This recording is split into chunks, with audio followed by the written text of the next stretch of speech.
J'ai reçu mon bon de sortie en fin d'après-midi. J'étais encore faible, assise seule dans un couloir froid, avec mon sac sur les genoux et mon manteau serré contre ma poitrine. Les infirmières passaient en courant. Tout le monde avait quelqu'un qui l'attendait. Sauf moi. J'ai appelé mon fils 13 fois. 13. Aucune réponse. J'ai regardé l'horloge, puis la porte automatique de l'hôpital. Elle s'ouvrait et se fermait. Elle s'est ouverte des dizaines de fois, mais lui n'est jamais apparu. Je m'appelle Claire Dumont. J'ai 71 ans. Je viens de subir une opération délicate à l'hôpital Pasteur de Nice. Les médecins m'avaient dit que je ne devais pas rentrer seule chez moi, que j'avais besoin de quelqu'un pour m'accompagner, pour porter mes affaires, pour s'assurer que tout irait bien pendant les premières heures. Mon fils Julien me l'avait promis. La veille au téléphone, sa voix résonnait encore dans ma tête. « Maman, ne t'inquiète pas. Je serai là demain soir pour te chercher. Promis. » J'avais voulu y croire. J'avais besoin d'y croire. Mais à 18h40, assise sur cette chaise en plastique inconfortable, je commençais à comprendre quelque chose de terrible. Les minutes passaient. 1 heure. 2 heures. Le couloir se vidait progressivement. Les familles partaient, bras dessus, bras dessous. Des maris tendres soutenaient leurs épouses. Des fils attentionnés portaient les sacs de leur mère. Et moi, je restais là, seule, avec mon téléphone dans une main et l'espoir qui s'effritait dans l'autre. À 19h, j'ai composé son numéro pour la 8e fois. Sonnerie. Messagerie. J'ai raccroché sans laisser de message. Qu'aurais-je pu dire? « Julien, c'est maman. Je suis toujours à l'hôpital. J'ai peur. J'ai mal. Je ne comprends pas pourquoi tu ne viens pas. » À 19h30, une aide-soignante s'est approchée de moi. Elle avait un regard doux, maternel. « Madame Dumont, votre famille ne devrait plus tarder ?» J'ai souri. Un sourire qui cachait la honte qui me dévorait de l'intérieur. « Oui, oui, mon fils arrive bientôt. Il est juste. Retenu au travail. » Le mensonge avait un goût amer dans ma bouche. À 20h, j'ai compris que quelque chose était cassé. Pas seulement ce soir, mais depuis longtemps. Je repensais aux derniers mois, aux dernières années même. Quand avait-il cessé de venir me voir régulièrement? Quand les visites étaient-elles devenues des obligations qu'il remplissait à contre-cœur? Je me souvenais de ces dernières visites. Il ne restait jamais longtemps. 15 minutes. 20, tout au plus. Il regardait constamment son téléphone. Il parlait peu. Et quand il parlait, c'était toujours pour poser les mêmes questions étranges. « Maman, tu as fait ton testament? Tu as pensé à organiser tes papiers? Où ranges-tu les documents importants? » Sur le moment, je pensais qu'il s'inquiétait pour moi, qu'il voulait s'assurer que tout serait en ordre au cas où il m'arriverait quelque chose. Maintenant, assise dans ce couloir glacé, je commençais à voir les choses différemment. À 20h15, mon téléphone a vibré. J'ai sursauté si violemment que j'ai failli le faire tomber. Julien, mon fils, s'affichait sur l'écran. Mon cœur s'est mis à battre la chamade. Enfin il appelait. Peut-être avait-il eu un accident. Peut-être était-il à l'hôpital lui aussi. Peut-être y avait-il une explication logique, rassurante. J'ai décroché avant la fin de la première sonnerie. Ma voix tremblait d'espoir et de soulagement mêlés. « Julien? Mon chéri, tu vas bien? »« Maman. » Sa voix était sèche, froide, sans émotion. Ce n'était pas la voix de quelqu'un qui s'excuse. C'était la voix de quelqu'un qui est agacé. « J'ai reçu mon bon de sortie. J'attends ici à l'hôpital depuis 18h. » Silence de l'autre côté. Un long silence pesant qui en disait plus que n'importe quel mot. « Julien? Écoute, maman. » Il a soupiré, comme quelqu'un qui est trop occupé, comme quelqu'un qui a mieux à faire. « J'ai oublié, d'accord? J'ai eu une journée difficile, réunion importante. Tu peux prendre un Uber? » Quelque chose s'est brisé dans ma poitrine. Ce n'était pas la première fois qu'il me décevait. Mais cette fois, c'était différent, plus profond, plus douloureux. « Mon chéri, je suis encore faible. L'opération a été. »« Maman, s'il te plaît, ne complique pas les choses. Tu as de l'argent sur ta carte. Prends un taxi et rentre chez toi. Demain, je verrai si je passe. » Je suis restée silencieuse. Les larmes coulaient sur mes joues, mais je ne faisais aucun bruit. Je ne voulais pas qu'il m'entende pleurer. Je ne voulais pas lui donner cette satisfaction. « Julien, tu vas bien? Tu as besoin de quelque chose ?» La question avait quelque chose d'absurde, d'inversé. C'était moi qui venais de sortir de l'hôpital. C'était moi qui avais besoin d'aide. Mais j'ai toujours été comme ça, toujours à mettre mon fils en premier, toujours à m'inquiéter pour lui avant de m'inquiéter pour moi. « Je vais bien, maman, juste. Fatiguée. On en reparle plus tard, ok ?» Il a raccroché.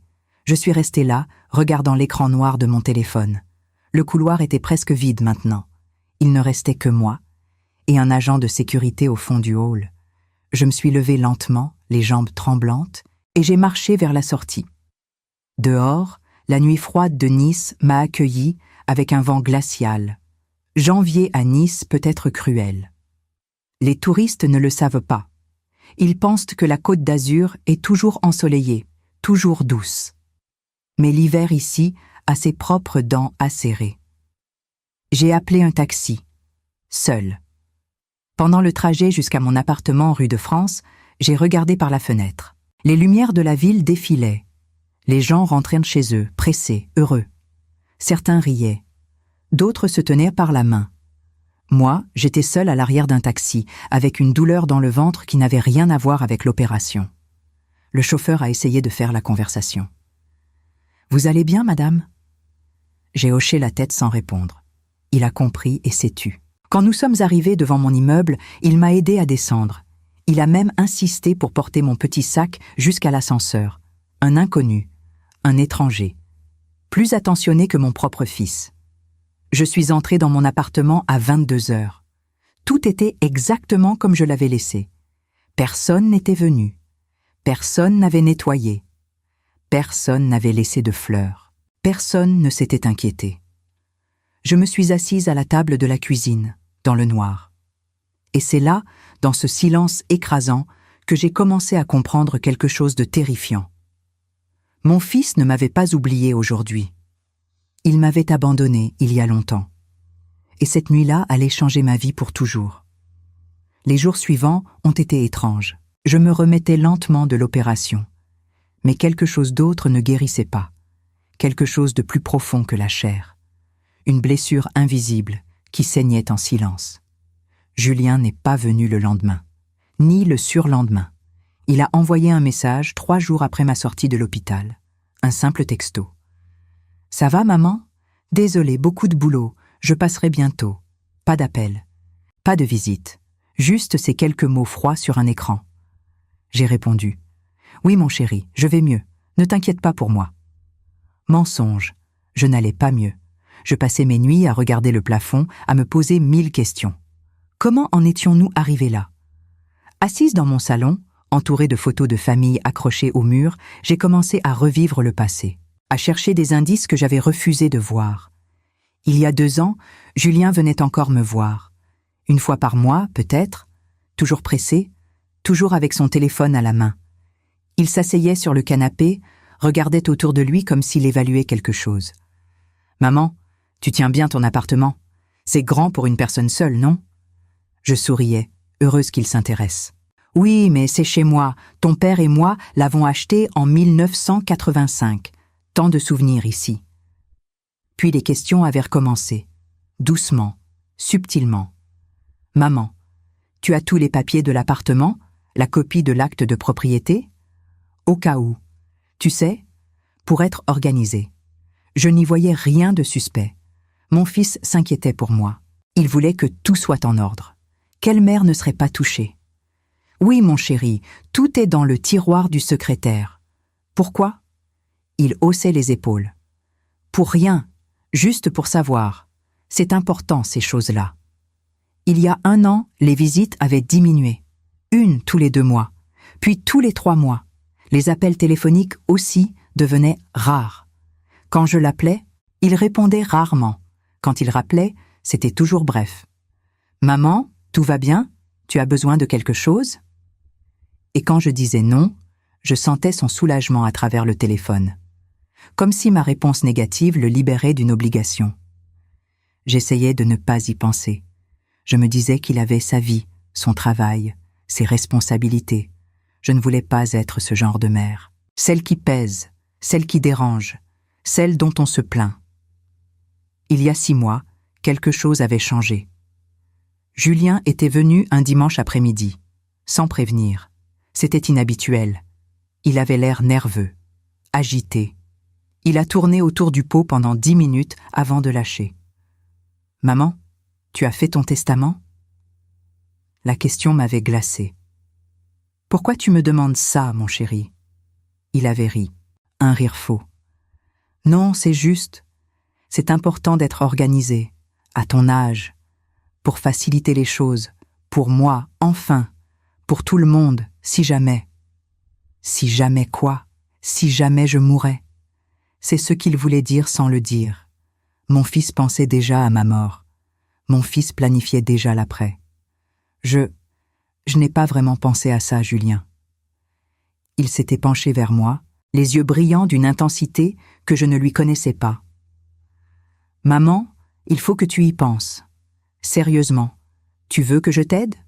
Je peux t'emmener chez un notaire. On peut tout organiser, rapidement. » J'avais accepté, parce qu'une mère fait confiance à son fils, parce que je pensais qu'il se souciait de mon bien-être.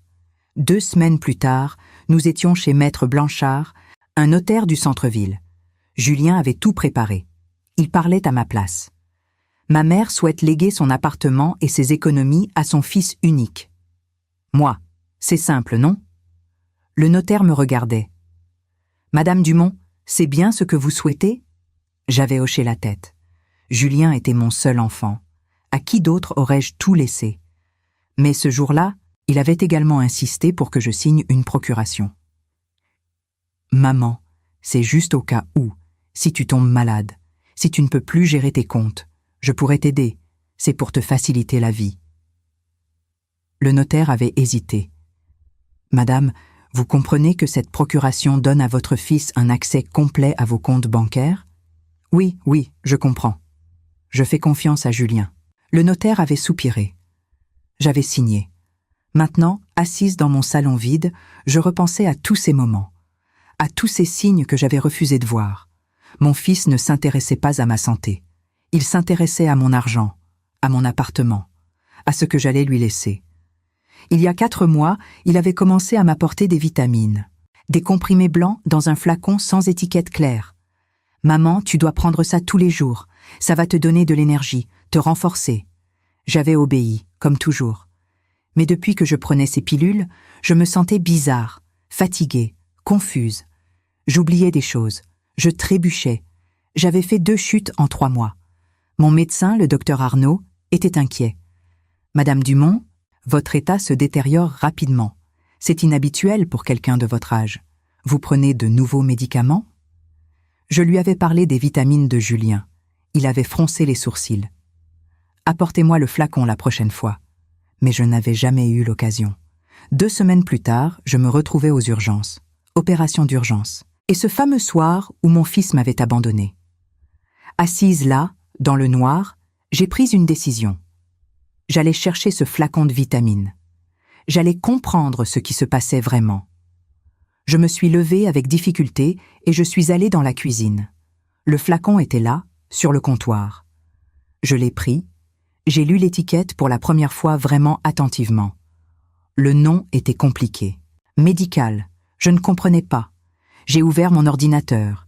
Mes mains tremblaient en tapant le nom sur Google. Les résultats sont apparus et mon sang s'est glacé. Benzodiazépine, anxiolytique, usage prolongé peut causer confusion, perte de mémoire, faiblesse musculaire, chute fréquente, dépendance. Ce n'étaient pas des vitamines. Mon fils m'empoisonnait, lentement, méthodiquement, pour me rendre faible, pour me rendre confuse, pour me rendre dépendante. Pourquoi? La réponse était évidente, terrifiante, mais évidente, pour accélérer les choses. Mon téléphone a sonné. Julien. Mon cœur battait si fort que j'avais mal. J'ai décroché, la voix tremblante. « Allô? Maman? Comment tu vas ?» Sa voix était neutre, professionnelle. comme s'il parlait à une connaissance lointaine. Je vais bien, Julien. Écoute, je voulais te dire, je pars en voyage quelques jours, affaires. Si tu as besoin de quelque chose, tu te débrouilles, d'accord? Silence. Il attendait que je réponde, que je dise « Oui, bien sûr, mon chéri », comme toujours, mais quelque chose en moi avait changé. « Julien, quand est-ce que tu vas venir me voir ?» soupir agacé à l'autre bout du fil. « Maman, j'ai ma vie, je ne peux pas venir te voir tout le temps. Mais je sors d'une opération. » Et alors? Sa voix s'était durcie, mon sang s'est figé. « Tu es vivante, non ?» Ces mots terribles, prononcés avec une froideur que je ne lui connaissais pas. J'ai voulu répondre.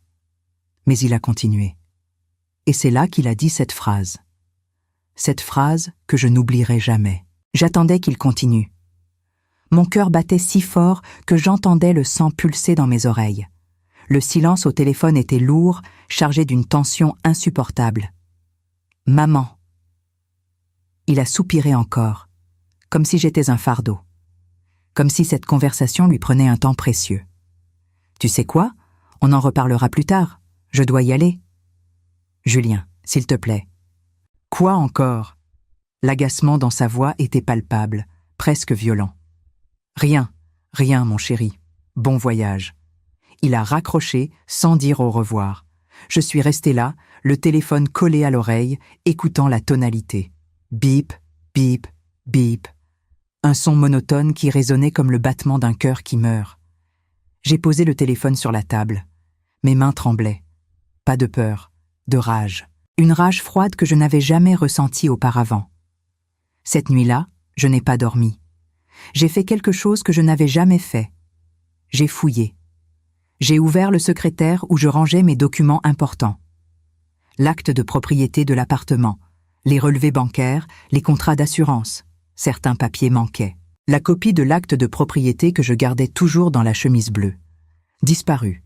Le contrat avec la banque. Disparu. Et cette procuration que j'avais signée chez le notaire il y a 6 mois. Je ne l'avais jamais revue après l'avoir signée. Julien l'avait prise. Pour la garder en sécurité, maman. Mon cœur s'est serré. Qu'avait-il fait avec ces documents? Le lendemain matin, j'ai pris une décision. J'allais appeler la banque, vérifier mes comptes, m'assurer que tout était en ordre. À 9 heures précises, j'ai composé le numéro de la Société Générale, mon agence sur l'avenue Jean-Médecin. Une conseillère a répondu. Voix professionnelle, polie. « Bonjour, Société Générale, Juliette à votre service. »« Bonjour, je suis Claire Dumont. Je voudrais consulter mes relevés des derniers mois, s'il vous plaît. »« Bien sûr, madame, un instant. » Bruit de clavier, puis un silence qui durait trop longtemps. « Madame Dumont? Oui? Je vois ici que vous avez autorisé des virements mensuels vers le compte de Monsieur Julien Dumont. 5 000 € par mois depuis. Août 2024. Mon sang s'est glacé. Quoi? Je n'ai jamais autorisé ça?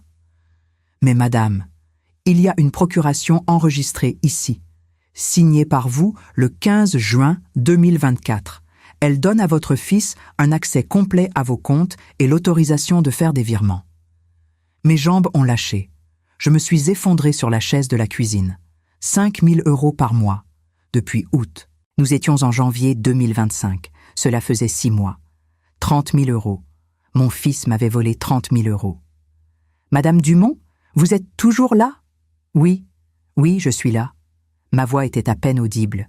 Combien me reste-t-il sur mon compte? Nouveau bruit de clavier. Puis la voix, plus douce maintenant, presque compatissante. 8 400 €, madame. 8 400 €. J'avais eu près de 40 000 € d'économies. Les économies de toute une vie.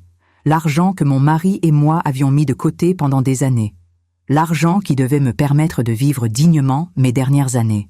Volé par mon propre fils. Je veux annuler cette procuration, immédiatement. Il faudra venir en agence avec une pièce d'identité, madame, et nous devrons suivre une procédure. Je viendrai demain matin, 1e heure. J'ai raccroché. Mes mains tremblaient tellement que j'ai renversé ma tasse de thé. Le liquide chaud s'est répandu sur la table. Je l'ai regardé couler sans bouger, comme si j'étais paralysée. 30 000 €. Les mots tournaient dans ma tête. Encore et encore. Un coup à la porte m'a fait sursauter. Je me suis levée, le cœur battant. Qui pouvait venir à cette heure? J'ai ouvert. C'était Madame Leclerc, ma voisine du 4e étage. Isabelle. Une femme d'environ 75 ans, toujours élégante, toujours souriante. Nous nous croisions souvent dans l'ascenseur. « Claire, ma chérie, je suis tellement contente de vous voir. Comment allez-vous? J'ai appris que vous étiez à l'hôpital. »« Ça va, Isabelle. Merci de vous inquiéter. » Elle a hésité. Son sourire a disparu. « Claire, je dois vous parler de quelque chose. C'est délicat, mais je pense que vous devez savoir. » Mon estomac s'est noué. De quoi s'agit-il? La semaine dernière, j'ai vu votre fils ici, avec un homme en costume. Ils avaient des documents. Des plans, je crois. Ils mesuraient votre appartement. Le sol s'est dérobé sous mes pieds. Quoi? Isabelle a posé sa main sur mon bras. Je les ai entendus parler. L'homme disait quelque chose comme « valeur marchande » et « vente rapide ». Votre fils répondait « Oh Claire, je suis tellement désolée ». Il disait que vous ne tiendriez pas longtemps et qu'il devait tout préparer à l'avance. Les larmes sont montées. Pas de tristesse, de fureur. Il était ici, dans mon appartement, quand j'étais à l'hôpital? Oui, mardi dernier, vers 14 heures. Je descendais chercher mon courrier et je les ai croisés dans le couloir. Ils sortèrent de chez vous. Il avait les clés. Bien sûr qu'il avait les clés, je les lui avais données. Pour les urgences, maman, au cas où, encore ces mots. Merci Isabelle, merci de me l'avoir dit. Elle m'a serré dans ses bras. Si vous avez besoin de quoi que ce soit, n'hésitez pas. Je suis juste à l'étage au-dessus. Quand elle est partie, j'ai fermé la porte et je me suis adossée contre elle. Mon appartement. Il voulait vendre mon appartement. L'appartement où j'avais vécu pendant 40 ans, où j'avais élevé mon fils, où mon mari était mort dans mes bras. Il planifiait tout, méthodiquement, froidement. Les médicaments pour me rendre faible et confuse. Les virements pour vider mes comptes.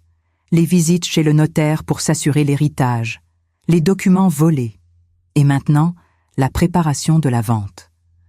Mon fils ne m'aimait pas. Mon fils me voyait comme un obstacle, comme quelque chose à éliminer. Je suis allée dans la salle de bain. J'ai regardé mon reflet dans le miroir. Une vieille femme fatiguée me fixait, des cheveux gris, des rides profondes, des yeux rougis. Mais dans ses yeux, quelque chose avait changé. La femme faible qui attendait son fils à l'hôpital n'existait plus. À sa place se tenait quelqu'un d'autre, quelqu'un de plus fort, de plus déterminé. Je suis retournée dans la cuisine. J'ai pris le flacon de soi-disant vitamines, je l'ai jeté à la poubelle. Puis, j'ai ouvert mon ordinateur, j'ai cherché sur Google. Avocat spécialisé abus financiers personnes âgées, Nice. Plusieurs noms sont apparus. J'en ai choisi un. Cabinet Rousseau et Associés. Maître Philippe Rousseau. Les avis étaient excellents. Avocat compétent et humain. A aidé ma mère contre mon frère qui la volait. Exactement ce dont j'avais besoin. J'ai composé le numéro. Une secrétaire a répondu. Cabinet Rousseau, bonjour. Bonjour, je voudrais prendre rendez-vous avec Maître Rousseau. C'est urgent. De quoi s'agit-il, madame? J'ai pris une grande inspiration. Mon fils me vole, et je veux que ça s'arrête. Silence à l'autre bout. Puis la voix, plus douce. Je vous mets un rendez-vous demain matin, 10 heures. Ça vous convient? Parfaitement. J'ai raccroché. Pour la première fois depuis des jours, j'ai souri.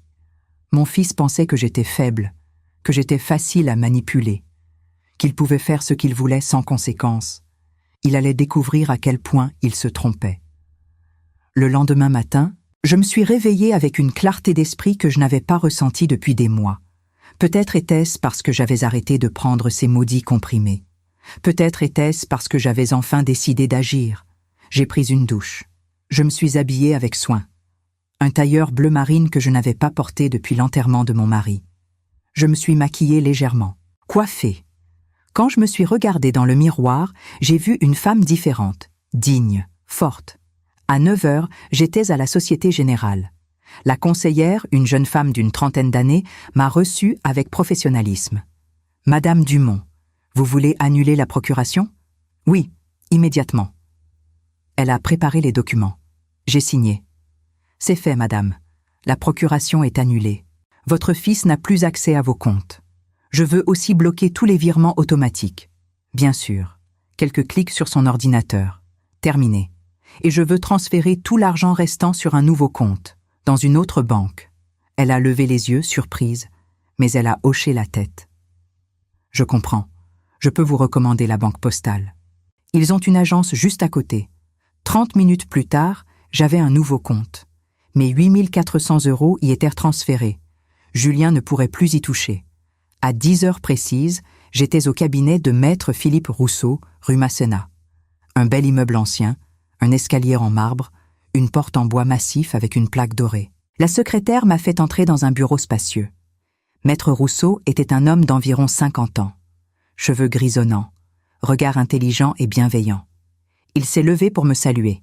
« Madame Dumont, asseyez-vous, je vous en prie. » Je me suis assise et j'ai tout raconté.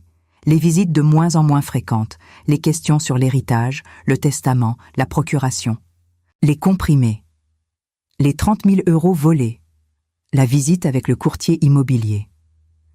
Maître Rousseau m'écoutait en prenant des notes. Son visage restait neutre, professionnel. Mais je voyais la colère contenue dans ses yeux. Quand j'ai terminé, il a posé son stylo. « Madame Dumont, ce que vous décrivez est un cas classique d'abus financier sur personne vulnérable. C'est un délit pénal grave.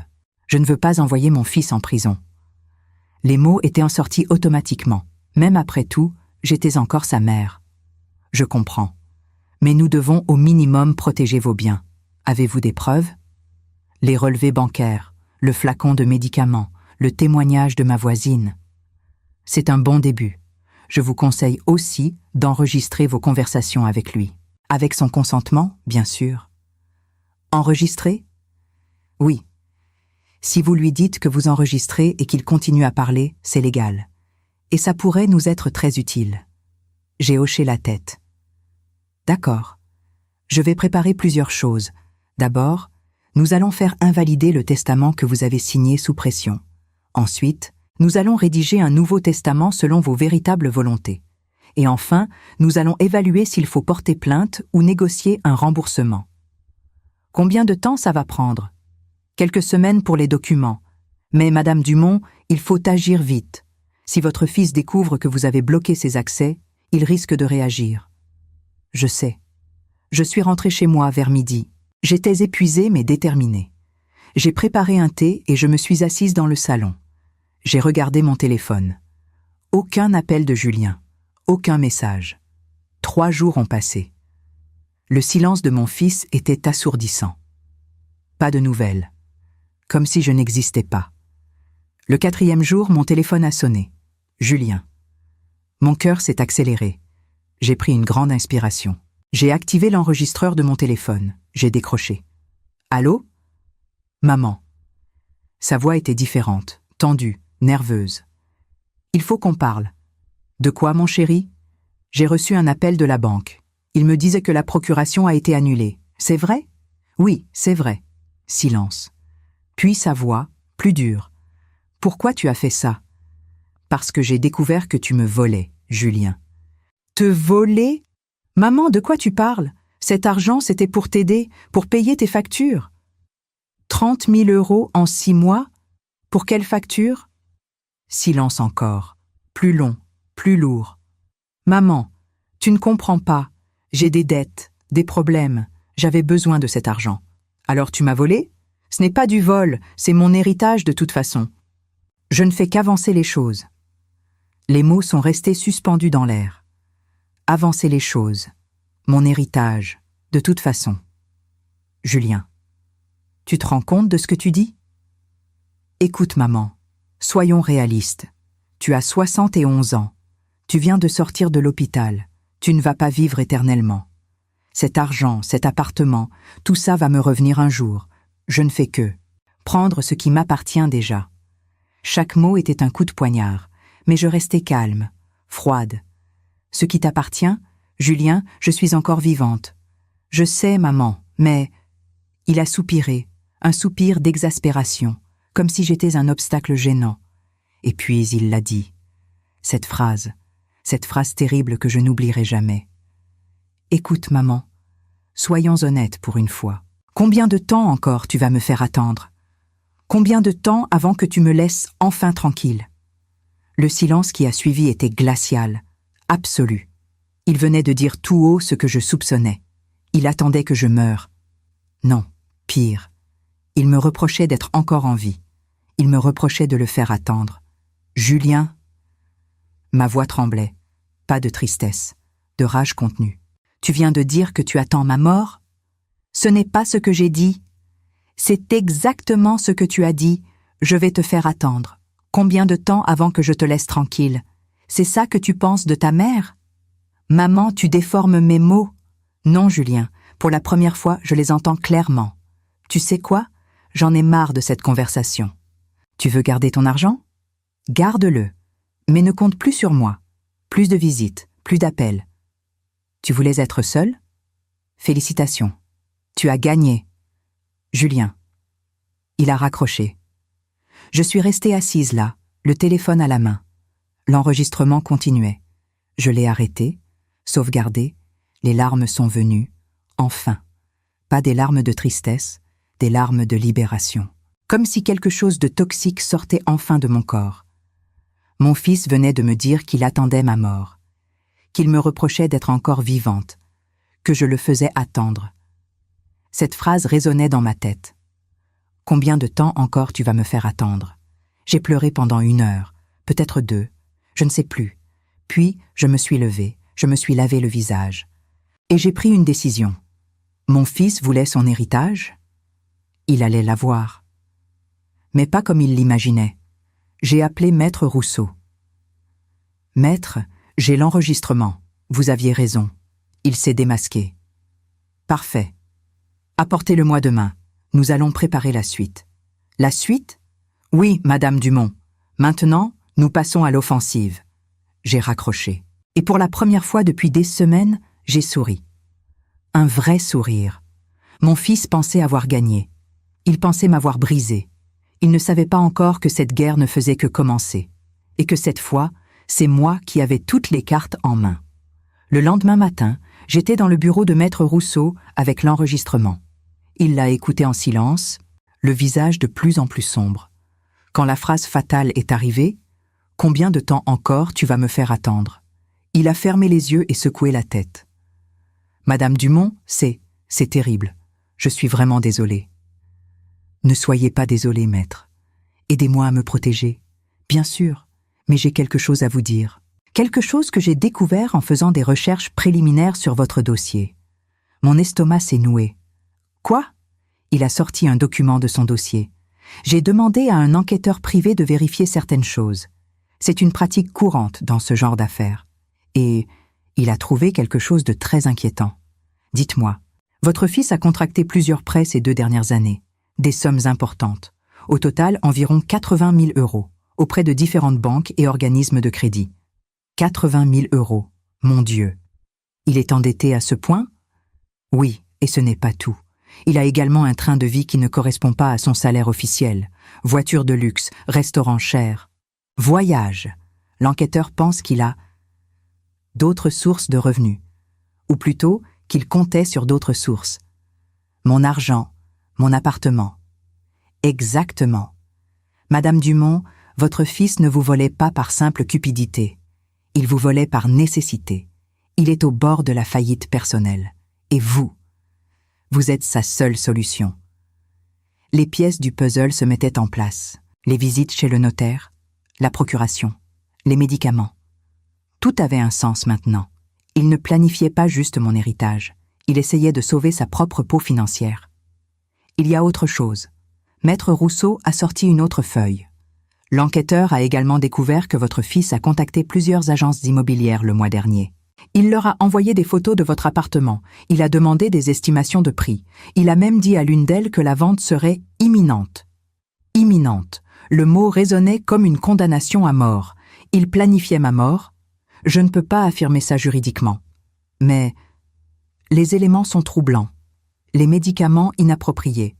L'isolement social qu'il encourageait. Le fait qu'il vidait vos comptes tout en préparant la vente de votre bien.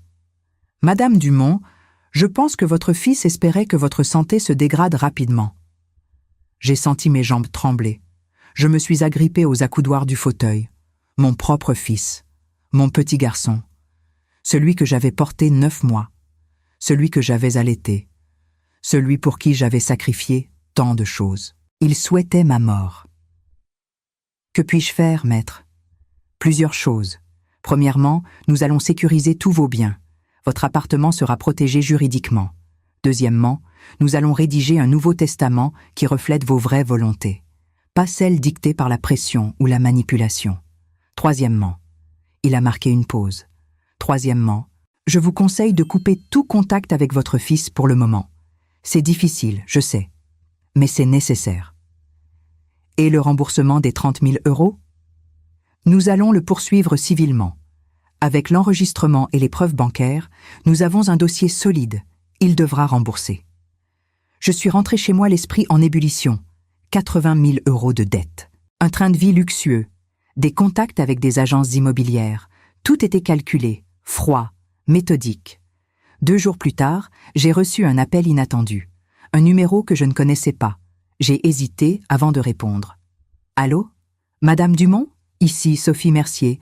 Je suis la directrice de l'agence Century 21 sur la promenade des Anglais. » Mon cœur a bondi. « Oui? Écoutez, c'est un peu délicat. Votre fils nous a contactés il y a 3 semaines pour vendre votre appartement.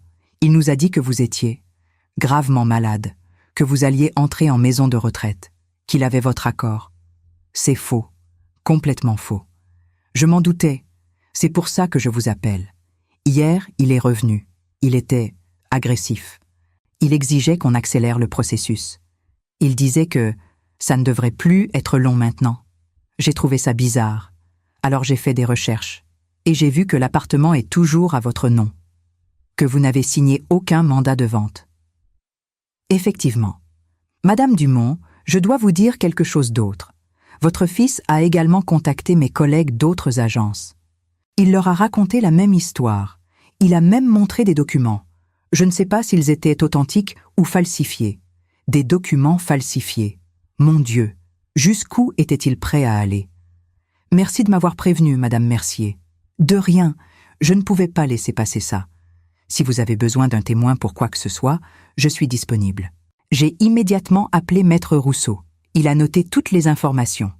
Madame Dumont, votre fils est en train de commettre une tentative d'escroquerie. Avec les témoignages de l'agence immobilière, nous avons maintenant des preuves qu'il agissait dans votre dos. Le soir même, j'ai reçu un autre coup de téléphone. Cette fois, c'était le docteur Arnaud, mon médecin traitant. Madame Dumont, j'ai quelque chose d'important à vous dire. Je viens de recevoir une demande étrange de la part de votre fils. Quelle demande? Il voulait accéder à votre dossier médical complet. Il disait qu'il devait évaluer votre état pour prendre des décisions. Je lui ai dit que c'était impossible sans votre autorisation écrite. Il s'est énervé. Il a insisté en disant que vous étiez inapte à prendre vos propres décisions. Inapte. Il voulait me faire déclarer inapte. Docteur, je vous assure que je suis parfaitement capable de prendre mes décisions. Je sais, Madame Dumont. C'est exactement ce que je lui ai dit. D'ailleurs, depuis que vous avez arrêté ces comprimés qu'il vous donnait, votre état s'est nettement amélioré. Vos analyses sont meilleures. Vous semblez plus alerte, plus énergique. Ces comprimés, vous les avez analysés? Oui, c'étaient des benzodiazépines à dose élevée, complètement inappropriées pour quelqu'un de votre âge et dans votre condition. Une utilisation prolongée aurait pu causer des dommages cognitifs permanents. Des dommages permanents.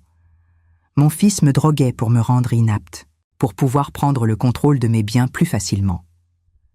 Docteur, accepteriez-vous de témoigner si nécessaire? Absolument. Ce que votre fils a fait est non seulement immoral, mais aussi illégal. Je peux fournir un rapport médical complet. Cette nuit-là, allongée dans mon lit, j'ai pleuré. Mais ce n'étaient plus des larmes de douleur, c'étaient des larmes de rage, une rage froide et déterminée. Mon fils avait tout planifié, me droguer pour me rendre confuse, vider mes comptes, préparer la vente de mon appartement, me faire déclarer inapte et probablement espérer que je meure rapidement. Mais il avait fait une erreur. Il avait sous-estimé sa mère. Le lendemain, j'étais de nouveau chez Maître Rousseau avec toutes ces nouvelles informations. Il a écouté attentivement, notant chaque détail. Madame Dumont, nous avons maintenant un dossier extrêmement solide. Abus financiers, tentative d'escroquerie, administration de substances dangereuses. Votre fils risque de très gros problèmes. Je ne veux toujours pas le détruire, maître. Malgré tout. Il m'a regardé avec respect. Vous êtes une femme remarquable, mais nous devons au moins le neutraliser, l'empêcher de vous nuire davantage. Que suggérez-vous? Une confrontation, avec moi présent. Nous lui présentons toutes les preuves. Nous lui donnons un choix. Soit il rembourse tout et disparaît de votre vie, soit nous portons plainte et il fait face à la justice. J'ai réfléchi longuement. D'accord, organisons cette rencontre. Maître Rousseau a organisé la rencontre pour le vendredi suivant, 15 heures, dans son cabinet. Il a appelé Julien personnellement. « Monsieur Dumont, je suis l'avocat de votre mère. Nous devons discuter de questions juridiques importantes concernant son patrimoine. Votre présence est indispensable. » Julien avait accepté. Probablement pensait-il que c'était pour finaliser un testament ou signer des papiers en sa faveur. Il ne savait pas ce qui l'attendait. Les jours précédant la rencontre ont été étranges. J'oscillais entre l'angoisse et la détermination. C'était mon fils, mon unique enfant. Comment en étions-nous arrivés là? Parfois, au milieu de la nuit, je me réveillais en me demandant si j'avais échoué quelque part, si j'avais raté quelque chose dans son éducation. Mais non, je savais que ce n'était pas ma faute. Julien avait fait ses choix, des choix terribles. Et maintenant, il allait devoir en assumer les conséquences. Le vendredi matin, je me suis préparée avec soin. Tailleur gris, chemisier blanc, cheveux attachés. Je voulais avoir l'air forte, digne. Je ne voulais pas qu'il me voie comme une victime. À 14h30, j'étais dans la salle d'attente du cabinet. Maître Rousseau est venu me chercher. « Madame Dumont, vous êtes prête ?»« Oui. Rappelez-vous, restez calme. Ne vous laissez pas déstabiliser par ces éventuelles tentatives de manipulation. Je serai là pour vous protéger. » Nous sommes entrés dans une grande salle de conférence. Une longue table en acajou, des fauteuils en cuir, des bibliothèques remplies de codes juridiques. Maître Rousseau m'a installé à sa droite. Il a disposé devant lui plusieurs dossiers, les preuves. À 15 heures précises, on a frappé à la porte. La secrétaire a introduit Julien. Mon cœur s'est serré en le voyant, malgré tout. Malgré sa trahison, c'était mon fils. Il portait un costume sombre. Il avait l'air fatigué, nerveux. Ses yeux ont croisé les miens une fraction de seconde avant de se détourner. « Monsieur Dumont, asseyez-vous, s'il vous plaît. » Maître Rousseau désignait la chaise en face de nous. Julien s'est assis. Il a regardé les dossiers avec inquiétude. De quoi s'agit-il exactement? Il s'agit, Monsieur Dumont, d'abus financiers, de vol, de tentatives d'escroquerie et d'administration de substances dangereuses à une personne vulnérable. La voix de Maître Rousseau était froide, professionnelle, implacable. Le visage de Julien est devenu blanc. « Quoi? De quoi vous parlez?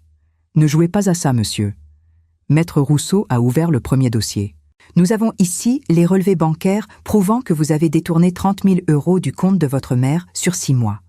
Nous avons l'enregistrement d'une conversation où vous admettez avoir pris cet argent. Nous avons le témoignage de l'agence immobilière Century 21 prouvant que vous tentiez de vendre l'appartement de votre mère sans son consentement.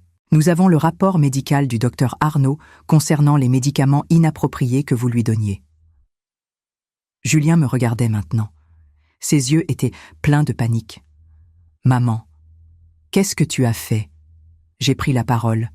Ma voix était calme, posée. Ce que j'aurais dû faire depuis longtemps, Julien, me protéger de toi. « Maman, tu ne comprends pas, j'ai des dettes, j'ai des problèmes. J'avais besoin de cet argent. » Alors tu as volé ta mère, tu l'as droguée, tu as préparé la vente de son appartement en espérant qu'elle meure rapidement? Non, ce n'est pas comme ça. Maître Rousseau a levé la main.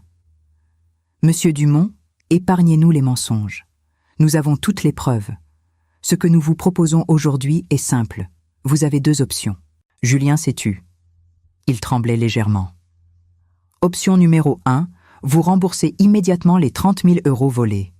Vous signez un document reconnaissant vos actes et vous engageant à ne plus jamais approcher votre mère ni tenter de la contacter.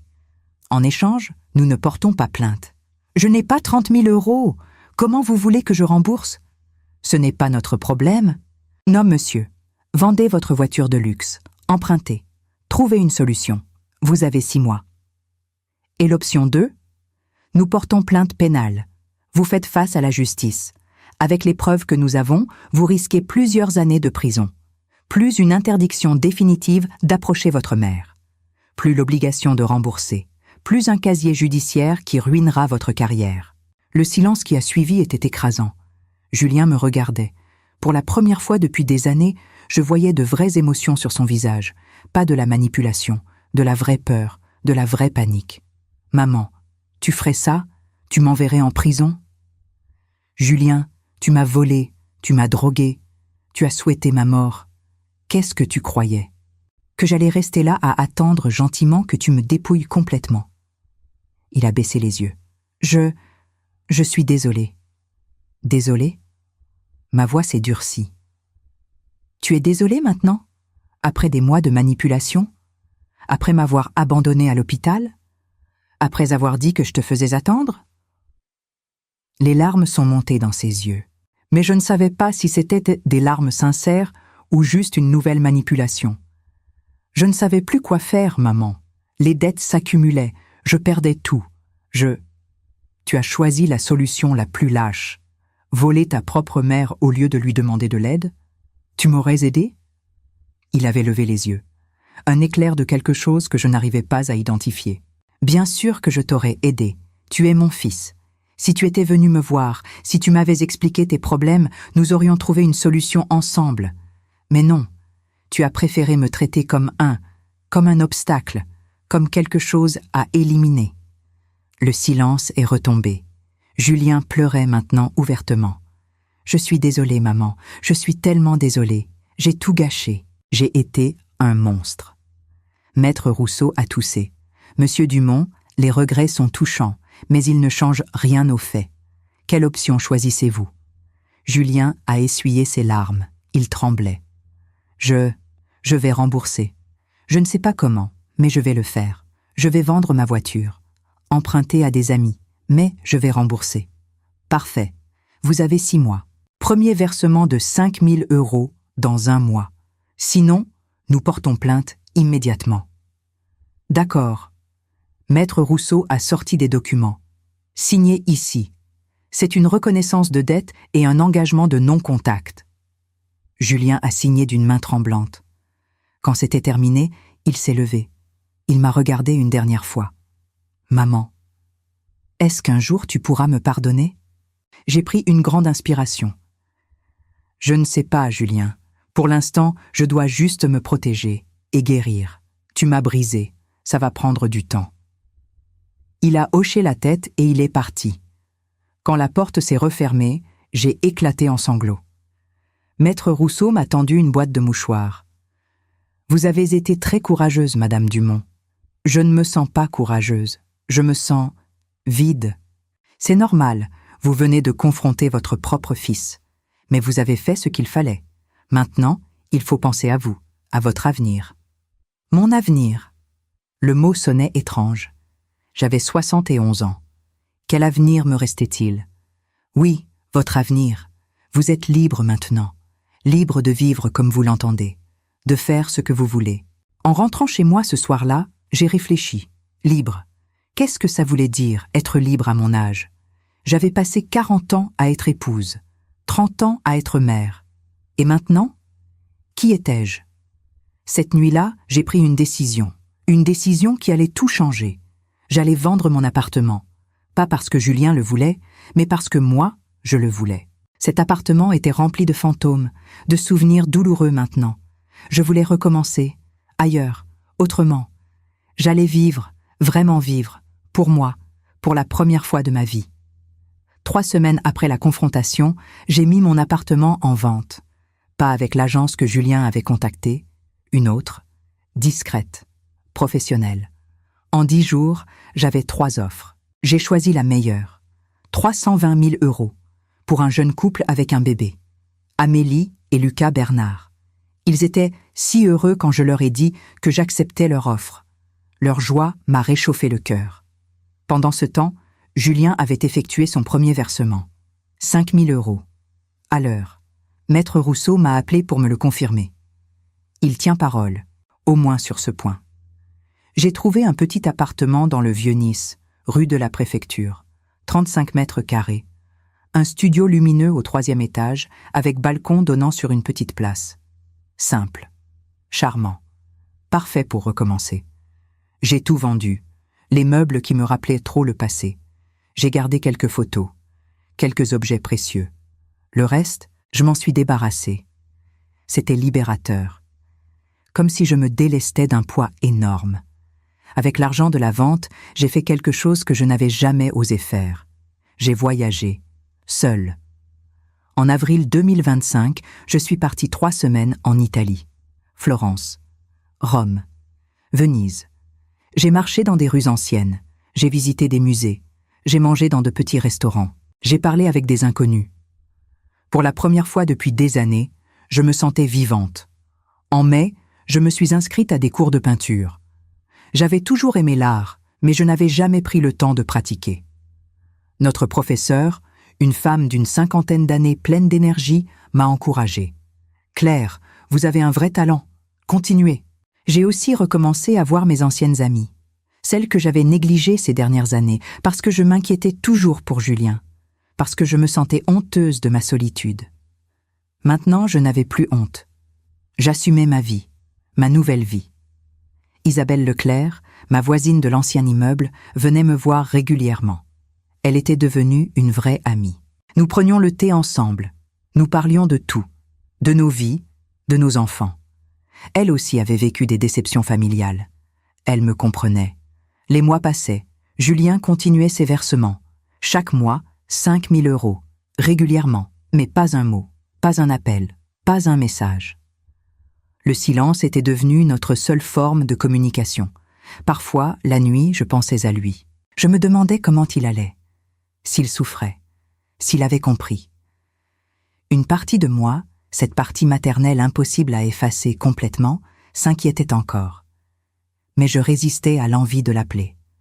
Maître Rousseau me l'avait dit. Laissez-lui le temps. S'il doit changer, ce sera de lui-même. Pas parce que vous le suppliez. En septembre 2025, j'ai eu 72 ans. Mes amis ont organisé une fête surprise dans mon petit appartement. Nous étions 8. 8 femmes de mon âge, toutes avec leurs histoires, leurs blessures, leurs victoires. Nous avons ri. Nous avons pleuré. Nous avons bu du champagne. Ce soir-là, en les regardant partir une par une, je me suis dit que j'étais riche. Pas de l'argent de la vente de l'appartement, mais de ces amitiés, de cette liberté, de cette paix intérieure que j'avais enfin trouvée. Octobre. Un mardi après-midi pluvieux. Je rentrais du marché du cours Saleya avec mon panier rempli de légumes frais. Sur la petite place devant chez moi, j'ai vu une scène qui m'a bouleversée. Un homme aidait une vieille dame qui était tombée. Il la soutenait avec douceur, appelait les secours, restait avec elle en attendant l'ambulance. Même sous la pluie, il tenait un parapluie au-dessus d'elle pour la protéger. Quelque chose dans ses gestes m'était familier. La manière dont il se penchait, dont il parlait. Je me suis approchée, et mon cœur s'est arrêté. C'était Julien. Il ne m'avait pas vue. Il était concentré sur la vieille dame. « N'ayez pas peur, madame. L'ambulance arrive. Je reste avec vous. Vous n'êtes pas seule. » J'ai reculé. Je me suis cachée sous un porche. Je l'ai observé. Les ambulanciers sont arrivés 5 minutes plus tard. Julien les a aidés à installer la dame sur la civière. Il a donné ses coordonnées. Si sa famille a besoin de témoins, je suis disponible. Quand l'ambulance est partie, il est resté là, sous la pluie, regardant le véhicule s'éloigner. Puis il s'est retourné, et nos regards se sont croisés. Le temps s'est arrêté. Il a fait un pas vers moi, puis s'est arrêté, comme s'il avait peur, peur que je m'enfuis, peur que je le rejette. Maman. Sa voix était à peine audible sous le bruit de la pluie. Julien. Nous sommes restés là, à nous regarder. 2 étrangers qui s'étaient autrefois aimés. 2 personnes brisées l'une par l'autre. Je ne savais pas que tu habitais ici maintenant. Je sais, j'ai déménagé. Tu as vendu l'appartement? Oui. Nouveau silence, lourd, chargé de tout ce qui n'avait pas été dit. Cette dame. J'ai désigné la direction où l'ambulance était partie. Tu la connaissais? Non. Je passais par hasard. Je l'ai vue tomber et... Tu l'as aidée. Il a hoché la tête. Des larmes se mêlaient à la pluie sur son visage. Maman, est-ce qu'on peut parler? S'il te plaît, juste 5 minutes. J'ai hésité. Chaque fibre de mon être me criait de partir, de me protéger. Mais quelque chose dans ses yeux. Quelque chose avait changé. Il y a un café là-bas, le café des fleurs. Nous nous sommes assis à une table près de la fenêtre. Nous avons commandé 2 thés. Le silence était oppressant. Finalement, Julien a parlé. Je sais que je n'ai pas le droit de te demander quoi que ce soit. Je sais que j'ai été un monstre. Mais j'ai besoin que tu saches quelque chose. J'ai attendu. Ces derniers mois ont été les pires de ma vie. J'ai tout perdu. Mon travail. Ma femme m'a quitté quand elle a découvert ce que j'avais fait. Mes amis m'ont tourné le dos. Je vis dans un petit studio minable. Je travaille comme livreur pour rembourser mes dettes et te rembourser toi. Je ne t'ai rien demandé. Je sais, mais j'avais besoin de le faire. Pas pour toi, pour moi. Pour pouvoir me regarder dans un miroir. Il a pris une gorgée de thé. Ses mains tremblaient. Il y a 3 mois, j'étais au plus bas. J'ai pensé à en finir. J'étais sur le pont des Anges, à 3 heures du matin, prêt à sauter. Mon cœur s'est serré. Et puis j'ai vu un vieil homme assis sur un banc. Il pleurait. Je ne sais pas pourquoi, mais je suis allée lui parler. Il m'a raconté son histoire. Sa fille ne lui parlait plus. Il n'avait pas vu ses petits-enfants depuis des années. Il était seul, complètement seul. Julien me regardait maintenant. Ses yeux étaient remplis de larmes. Et en l'écoutant, j'ai compris. J'ai compris ce que j'avais fait, ce que j'avais perdu. J'avais traité ma propre mère comme ce vieil homme avait été traité, pire même. Au moins sa fille l'avait juste abandonné. Moi, je t'avais volé, empoisonné. J'avais souhaité ta mort. Les larmes coulaient librement sur le visage de Julien maintenant. Il ne cherchait plus à les cacher. Ce soir-là, sur ce pont, j'ai parlé avec ce vieil homme pendant des heures. Il m'a raconté tous les moments qu'il avait ratés avec sa fille. Les anniversaires, les Noëls, les simples dimanches après-midi. Il m'a dit que l'argent, le travail, l'orgueil, tout ça ne valait rien comparé à l'amour d'un enfant. Et moi j'avais sacrifié l'amour de ma mère pour de l'argent, pour payer mes dettes stupides, pour maintenir un train de vie ridicule. Il s'est essuyé les yeux avec sa manche. Le lendemain, je me suis inscrit comme bénévole dans une association d'aide aux personnes âgées isolées. La Croix d'Or, tu connais peut-être? Je vais voir des vieux qui n'ont personne. Je leur fais leurs courses. Je les écoute. Je les accompagne à leurs rendez-vous médicaux.